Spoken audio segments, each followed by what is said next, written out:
संत कृपा झाली इमारत फळा आली, ज्ञानदेवे रचिला पाया, तुका झालाशे कळस.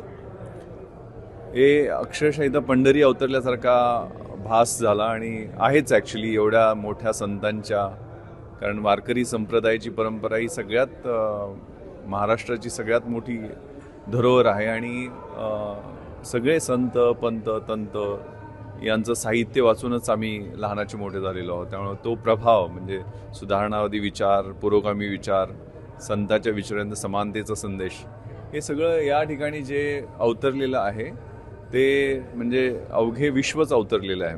म्हणजे आता विश्वात्मके देवे येणे वाग्येने तोषावे, तोषोणी मज द्यावे पसायदान. हे म्हणजे ज्ञानेश्वर माऊलींनी पसायदान मागितलं म्हणजे स्वतःसाठी काहीच मागितलं नाही, सगळ्या जगाचं कल्याण व्हावं हे अपेक्षित होतं. त्यामुळे हा विश्वबंधुत्वाचा संदेश देणारे संतपासून आधुनिक संत, सद्गुरू, साईबाबा, शिर्डीस ज्यांचे लागतील पाय टळते अपाय सर्व त्याचे, म्हणजे सगळ्या एक पॉझिटिव्ह ॲटिट्यूड आयुष्याकडे बघण्याचा जो असतो त्या संतांच्या शिकवणीतनं मिळतो.